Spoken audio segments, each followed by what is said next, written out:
오늘 우리에게 주신 하나님의 말씀은 신약성서 가운데 마태복음 24장 그리고 에베소서 4장입니다.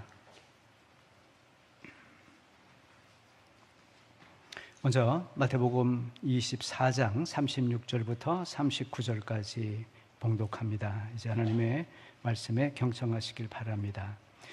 그러나 그날과 그 시각은 아무도 모른다. 하늘의 천사들도 모르고 아들도 모르고 오직 아버지만이 아신다.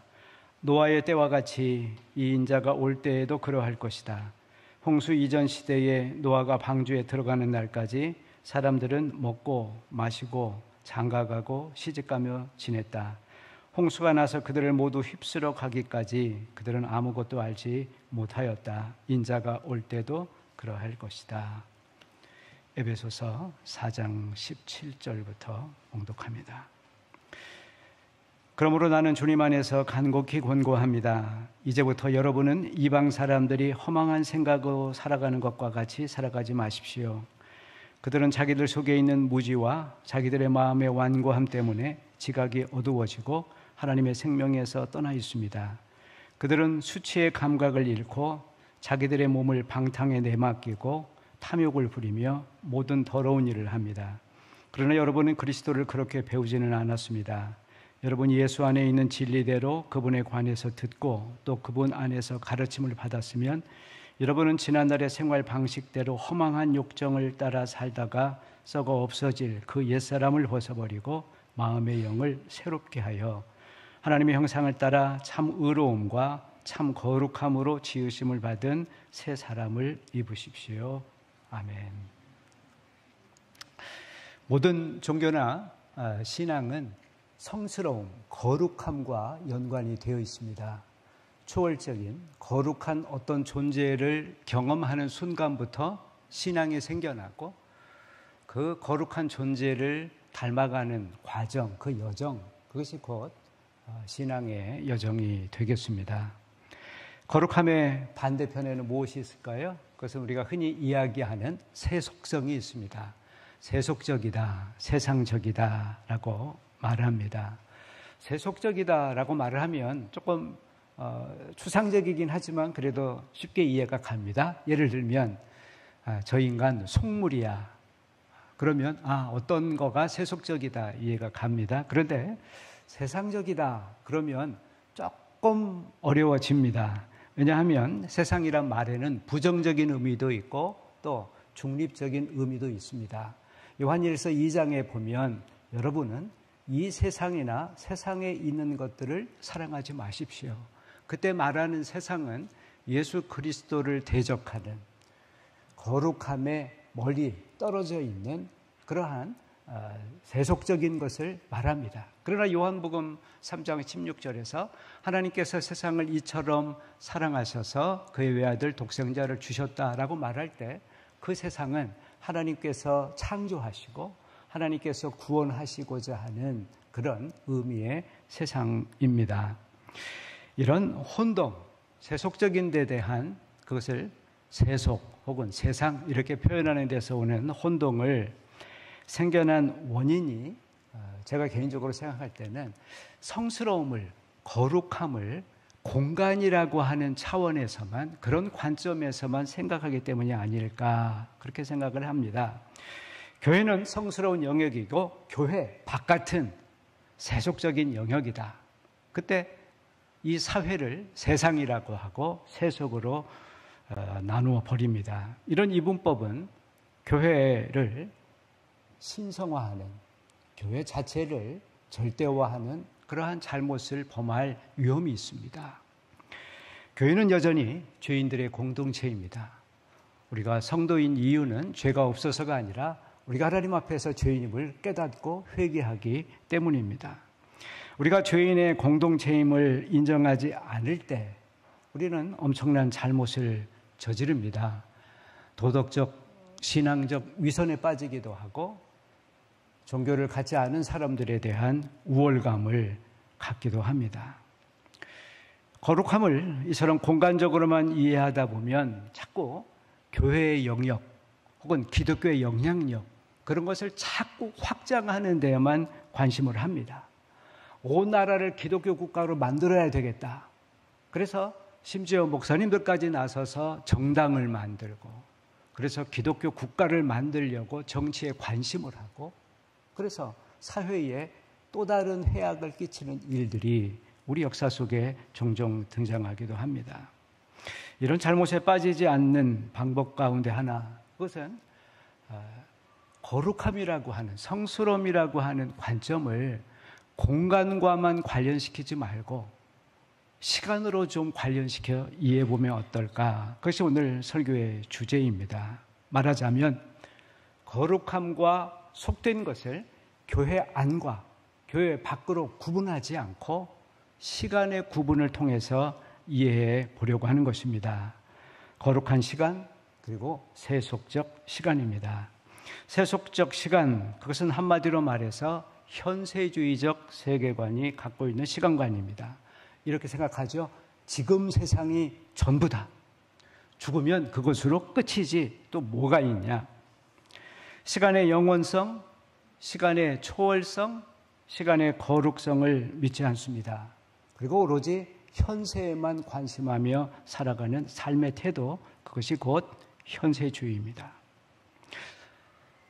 성서는 거룩함을 이야기할 때 그 반대되는 세속성을 이야기를 할 때에 시간적인 관점에서 이야기하는 그런 성서 구절들도 들어 있습니다. 예를 들면 로마서 12장 2절을 보면 여러분은 이 세대를 본받지 말고 오직 마음을 새롭게 함으로 변화를 받아서 하나님의 선하시고 기뻐하시고 온전하신 뜻이 무엇인지 분별하도록 하십시오. 이때 이 세대, 이 세상은 하나님의 뜻과 맞서는, 하나님의 뜻에 모순되는 그러한 속세의 세상을 가리킵니다. 그런데 이 속세의 세상을 표현하는 단어, 이 세대라고 하는 단어, 혹은 이 세상이라고 표현된 이 세상의 풍조라고 그렇게 번역된 이 단어는 헬라어로 아이온이라고 하는 단어를 쓰고 있습니다. 시대, 시간, 그것을 뜻하는 단어입니다. 디모데 후서 4장 10절에는 이게 좀 더 명확합니다. 거기에 보면 바울의 동역자였다, 나중 바울을 배신하고 떠나간 제자 이름이 나옵니다. 데마라고 하는 사람. 10절에서 데마를 이렇게 묘사합니다. 데마는 이 세상을 사랑해서 나를 떠나갔습니다. 이 세상을 사랑했다. 그런데 여기 헬라어 원문에도 아이온이라고 하는, 시간이라고 하는, 시대라고 하는 단어를 사용하고 있습니다. 이렇게 번역할 수 있겠죠. 데마는 현세를 사랑해서, 지금 시간만 사랑해서 나를 떠나갔다. 그렇습니다. 미래에 전혀 관심하지 않고 오로지 현세에만 관심하는 것, 그것을 우리가 현세주의라고 말하는데, 그것이야말로 어쩌면 우리가 영적으로 싸워야 할 세속주의의 가장 힘든 싸움, 가장 어려운 싸움의 적이 아닐까, 그렇게 생각을 합니다. 현세주의를 두고 예수님은 이방인들이 살아가는 삶의 방식이라고 했습니다. 마태복음 6장에 보면 무엇을 먹을까, 무엇을 마실까, 무엇을 입을까 염려하지 마라. 무엇을 먹고 무엇을 마시고 무엇을 입느냐, 그거는 이방인들이 살아가는 태도다, 그렇게 말씀하십니다. 무엇을 먹을까 마실까 염려하지 말라. 이는 다 이방 사람들이 구하는 것이다. 물론 우리가 신앙인이라고 해서 먹지 않아도 된다거나 혹은 입지 않아도 된다는 말이 아닐 것입니다. 목숨이 붙어있는 한 우리 모두는 생활인으로 살아가야만 합니다. 그러나 우리는 떡으로만은 결코 행복할 수 없는 존재라고 하는 것.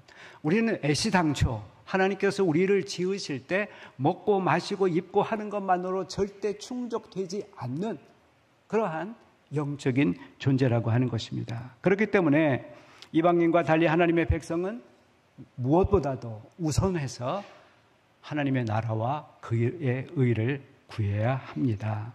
다른 말로 말하면 먹고 마시는 지금의 문제로부터 벗어나서 장차올 하나님의 나라에 우리의 관심을 두어라, 그런 뜻이 되겠습니다. 두 번째 본문 에베소서 4장에서 바울도 이방인의 삶, 아직 하나님을 알지 못할 때의 삶을 이렇게 묘사하고 있습니다. 17절에 보면 이제부터 여러분은 이방인들이 허망한 생각으로 살아가는 것 같이 살지 마십시오. 도대체 이방인들이 허망한 생각으로 살아가는 것은 어떤 것입니까? 19절에서 이렇게 그 구체적인 특징을 보여주고 있습니다. 수치심의 감각을 잃어버렸다라고 말합니다. 그렇습니다. 우리가 잘못 앞에서 부끄러워하는 마음, 얼굴이 빨개지고 귓볼이 빨개지는 그런 현상이 사라질 때 우리는 더 이상 인간이 아닌 동물 수준으로 전락하게 될 것입니다. 이방인으로 살아가는, 허망한 생각으로 살아가는 사람들은 몸을 방탕에 내맡긴 사람들이다. 그렇습니다. 육체의 욕망을 다스리지 못하고 육체의 충동을 통제하지 못하고 그 통제력을 잃어버려서 욕망에 휘둘리는 삶을 살게 될 때에 우리는 향락의 노예가 되고 말 것입니다. 이방인의 삶은 탐욕을 부린다고 했습니다.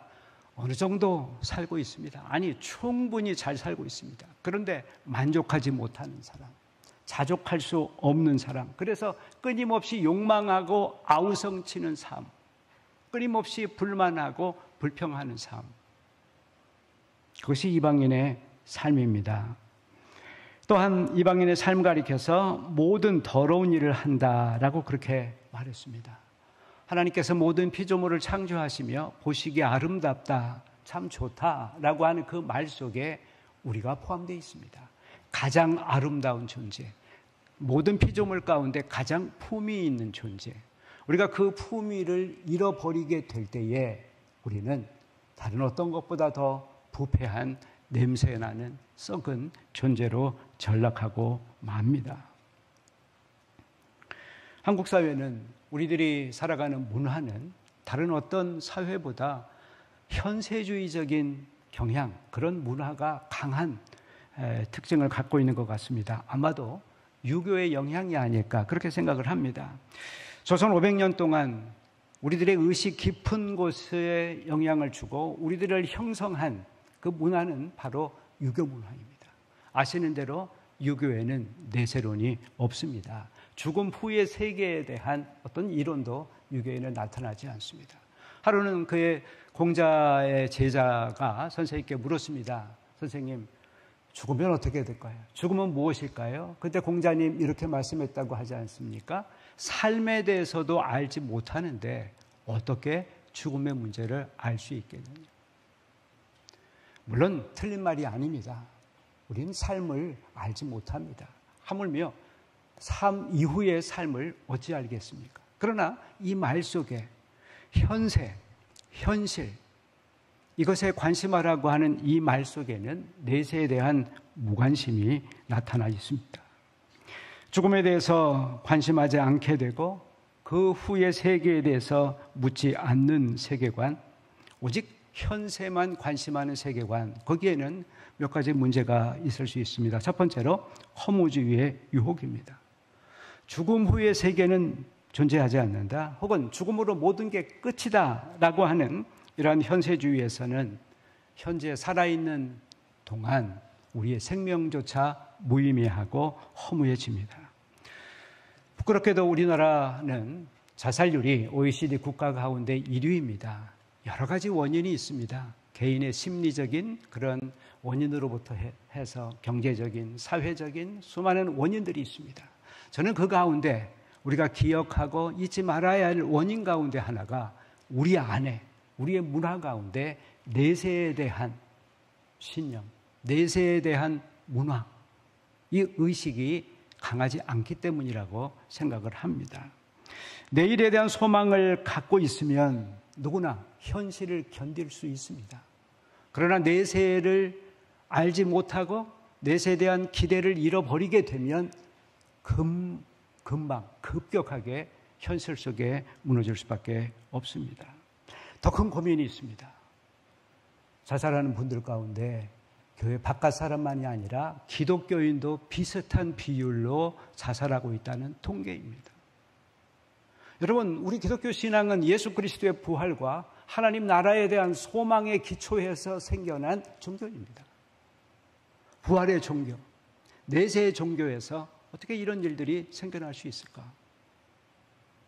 어쩌면 우리 안에 있는 신앙의 심각한 결함, 정말 우리 안에는 부활에 대한 소망이 분명히 있는가? 우리는 정말 죽음 이후에 하나님의 나라에 대한 확신이 있는가 하는 것입니다.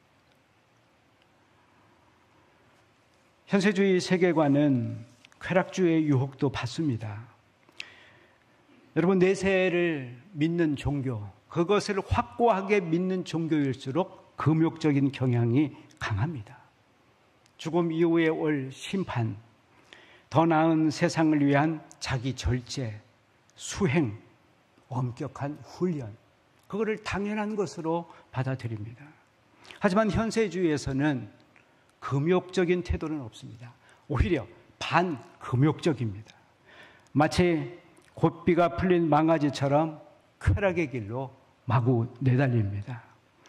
그럴 수밖에 없죠. 어차피 우리가 죽을 건데 실컷 놀고 먹고 즐기다 가야죠. 그래서 우리는 노래했습니다. 노세 노세 젊어서 노세, 늙어지면 노노나니 실컷 먹고 실컷 놀자. 사람들이 건강하고 돈이 많아지고 게다가 사회적으로 유명해지고 게다가 권력까지 생기게 되면 문제가 생깁니다. 술이 옵니다. 유흥에 빠지고요. 성적 음란함도, 게다가 폭력. 현세주의 사회는 의례, 도덕성이 끝없이 추락을 하는 것을 보게 됩니다. 왜 그렇겠습니까? 내세에 대한 소망이 없기 때문에, 현세를 심판하고 현세를 변화시킬 만한 초월적인, 절대적인 기준들이 다 사라졌기 때문입니다. 잠언 29장 18절에서 이렇게 말씀하고 있습니다. 계시가 없으면 백성들은 방자해진다. 여기 계시라고 하는 말을 영어에서는 비전이라고 표현했습니다. 그 백성들 가운데 비전이 사라지면, 꿈과 희망과 내세에 대한 생각이 사라지면 그들의 도덕성이, 그들의 삶이 방자한, 방탕한 삶으로 빠지기 쉽다고 하는 교훈입니다. 현세주의 사회의 사람들은 마치 노아시대 사람처럼 살게 됩니다. 예수님께서 마태복음 24장에서 종말, 심판, 하나님의 나라를 이야기하시면서 그 종말을 설명할 때에 노아시대를 들어서 설명을 하십니다.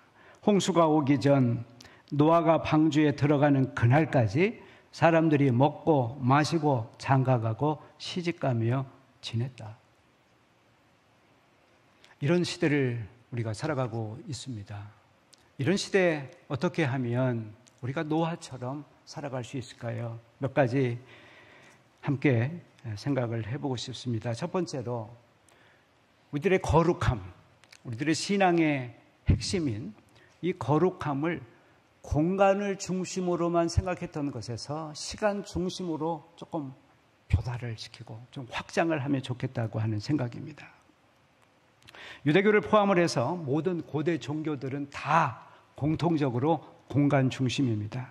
무슨 말씀이냐면 그들이 믿는 신을 특정한 공간에 모십니다. 그래서 성전을 세웁니다. 그들이 신앙하는 신의 모습을 모두가 알 수 있게, 또 어느 지역을 통치하는 것을 알려주기 위해서 그 지역에 그들의 신상을 세워갖고 여기 너희들의 신이 있고 이 지역은 이분이 통치하신다. 그렇게 생각을 합니다. 그런데 문제는 그 신전이나 그 신상이 파괴될 때 생겨납니다. 이방 민족에 공격을 해서 신전을 다 무너뜨렸습니다. 그럴 때 그 신은 어떻게 된 것일까요? 이방 군인들이 와서 그들이 거룩하게 생각하는 그 신상을 다 부셔버리거나 똥칠을 해버리거나 그럴 때 도대체 그 신은 어떻게 되는 겁니까? 유대교가 그런 고민에 빠졌습니다. 기원전 6세기에 바벨론이 침공을 했습니다. 예수님의 표현대로 성전의 돌 위에 돌 하나도 남지 않고 다 무너뜨렸고 다 불태워버렸습니다. 게다가 그들이 신성하게 생각하는 금초대, 성전의 온갖 성구들을 전리품으로 다 갖고 가버렸습니다. 도대체 이들의 신인 야훼 하나님, 그분은 어떻게 된 것입니까? 성전이 파괴된 시대, 낯선 이방 땅에서 이제 자기들이 믿던 신을 이긴 더 강하고 더 화려하고 더 풍요로운 신을 숭배하라고 할 때에 어떻게 거기서 민족성과 어떻게 거기서 그들의 신앙, 그거를 계속 이어갈 수 있었을까요? 이때 등장한 사람들이 예언자들이었습니다. 그들이 제시한 해법이 바로 시간에 대한 관심이었습니다. 안식일입니다. 성전은 파괴되었습니다. 다시 세울 수도 없습니다. 지금 그들에게 있는 것은 오직 한 가지 길밖에 없습니다. 특정한 날, 특정한 시간을 거룩하게 하고 그날을 기억하면서 함께 기도하는 것입니다. 아브라함 헤쉘이라고 하는 유대 랍비, 유대 철학자가 이렇게 표현을 했습니다. 유대인들은 시간이라고 하는 새로운 성전을 건축했다. 안식일을 그렇게 표현하고 있습니다. 그렇습니다. 예루살렘이라고 하는 성전은 제 아무리 단단하게 짓고 제 아무리 은혜롭고 아름답고 웅장하게 짓는다 하더라도 어느 순간 무너질 수 있습니다. 지진에도 무너질 수 있고요. 세월이 흐르면서 무너질 수 있고요. 다른 신을 섬기는 이방 민족이 와서 불태워버릴 수도 있습니다. 하지만 시간은 누구도 어느 때도 불태워지지 않습니다. 바벨론이 그렇게 불태웠습니다. 로마도 불태웠습니다. 그리고 근대에는 독일도 나치가 그렇게 불태웠습니다. 그러나 그들이 불태우지 못한 것이 있습니다. 시간이라고 하는 성전 말입니다. 안식일이라고 하는 특별한 시간, 그것을 기억하고 그들이 회상하는 한 그들의 성소는 영원하다고 하는 것. 예언자들이 발견하고 예언자들이 세우려고 했던 새로운 신앙이었습니다. 우리들 역시 지난 몇 년 동안 코로나19 재난 속에 있었습니다. 예배당에 모일 수 없었습니다. 한국교회에서 약 20% 정도의 교인들이 이러저러한 이유로 떠나고 돌아오지 않았다고 합니다. 다시는 이런 일이 없길 바라지만 이런 재난은 또 언제든지 올 수 있습니다. 아니, 이런 재난이 아니더라도 우리들이 두 발로 이곳에 올 수 없는, 예배당에 갈 수 없는 그런 특별한 부득이한 상황이 있을 수 있습니다. 어떻게 할 것인가요? 예언자들이 발견했던 길입니다. 공간 중심의 신앙생활로부터 시간 중심의 신앙생활로 전환하면 됩니다. 우리가 공동체가 모이는 그 시간을 기억하고 함께 기도하고 함께 마음을 다하게 되면 거기에 동일하신 하나님을 경험할 수 있습니다. 정말 우리가 이 현세주의 시대에 무서워할 것은 교회에 모일 수 없다는 그 사실이 아니라 우리의 시간들이 점점 더 의미를 잃어버리고 세속적인 시간으로 바뀌어간다고 하는 거예요. 우리의 시간들이 주일 하루에서 이제는 예배 1시간으로 바뀌고 어쩌면 예배 시간에도 어느 특정한 몇 분의 우리들의 시간이 그 시간만 거룩하고 나머지는 점점 속된 시간으로 변해가고 있다고 하는 것입니다. 그런 점에서 우리가 정말 영적인 그런 삶을 살고자 한다면 어떻게 하면 우리들의 시간을 더 많이 거룩한 시간으로 바꿀 것인가를 고민해야지 됩니다. 두 번째로는 현세라고 하는 시간 대신에 종말과 내세라고 하는 시간에 관심을 해야 하겠습니다. 마가복음 1장 15절에서 예수님의 복음 선포는 이렇게 됩니다. 때가 찼다. 하나님의 나라가 가까이 왔다. 그러므로 회개하여라. 세례 요한도 그렇게 설교했습니다. 이미 심판의 도끼가 나무 뿌리에 놓여 있다. 그러므로 회개하고 세례를 받으라. 예수께서 전하신 복음은 임박한 하나님의 나라입니다. 그 임박한 하나님의 나라는 우리의 시간관이 바뀌지 않고는 깨닫지 못하는, 이해되지 않는 말씀입니다. 예수께서 전하신 복음의 핵심이 뭡니까? 물론 다 귀한 말씀이지만 특별히 산상설교 말씀, 그 가운데 팔복 말씀입니다. 마음이 가난한 자, 애통하는 자, 의에 줄이고 목마른 자, 핍박을 받는 자, 그들에게 복이 있다고 하셨습니다. 그런데 이 말씀을 현세라고 하는 시간만 생각하는 사람은 이해할 수 없습니다. 도무지 이해되지 않는, 어떻게 지금 배고픈데, 어떻게 지금 원통에서 울고 있는데 그 사람이 복이 있습니까? 그러나 그 관점을 하나님의 나라, 내세, 미래로 바꾸게 되면 이해가 됩니다. 지금 굶주린 사람이 복이 있습니다. 왜냐하면 그 나라에서는 하나님께서 그 굶주린 사람들을 배부르게 먹이실 것이기 때문에. 지금 핍박받는 자들이 복이 있습니다. 왜냐하면 곧 오실 그 나라에서는 그들이 하나님의 아들들, 모든 신자들의 영웅들로 인정받을 것이기 때문에 그렇습니다. 예수께서는 종말을 파멸로만 보시지 않으셨습니다. 영원한 시간, 영생으로 보셨습니다. 우리들의 시간은 유한합니다. 우리들의 출생부터 이미 죽음이 자라고 죽음이 진행되고 있습니다. 마침내 이 시간은 죽음으로 끝이 날 것입니다. 그것은 개인의 삶이건 한 민족의 역사이건 반드시 끝이 있는 시간입니다. 그런데 하나님께는 끝이 없습니다. 베드로후서 3장 8절에서 말씀하신 대로 주께는 하루가 1000년 같고 1000년이 하루 같기 때문입니다. 영생은 무엇입니까? 우리들의 유한한 수명이 계속해서 늘어나는 것입니까? 그래서 80세에서 120세까지 살게 되는 것. 요한복음 11장에서 예수께서는 나사로의 죽음 앞에서 이렇게 말씀하셨습니다. 그의 죽음을 슬퍼하는 마리아와 마르다에게 나는 부활이요 생명이니 나를 믿는 자는 죽어도 살겠고 살아서 믿는 자는 영원히 죽지 아니하리라. 나는 부활이요 생명이니, 영생의 의미가 바로 그것입니다. 죽은 자는 살아나겠고 살아서 믿는 자는 영원히 죽지 아니하리라. 나사로는 어떻게 됐을까요? 살아났지만 그도 언젠가는 죽었을 것입니다. 그러나 분명한 것은 무덤에서 살아나왔던 나사로, 예수 그리스도 안에서 새롭게 된 그 이후의 삶은 그 전과는 확연하게 달랐을 것입니다. 그렇습니다. 영생은 우리들의 수명이 연장되는 것이 아니라 지금 우리들의 삶의 방식이 변하는 것입니다. 우리들의 삶이 질적으로 바뀌는 것입니다. 영생은 죽음 후부터 시작되는 어떤 것이 아니라 지금 예수 안에 살아가는 사람들이 영생하신 주님의 잇대어 살아가면서 맛보게 되는, 누리게 되는 어떤 것입니다.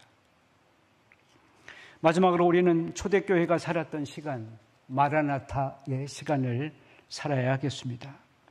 고린도 교회 교인들은 모일 때마다 기도를 드렸습니다. 마라나타, 아주 짧은 기도입니다.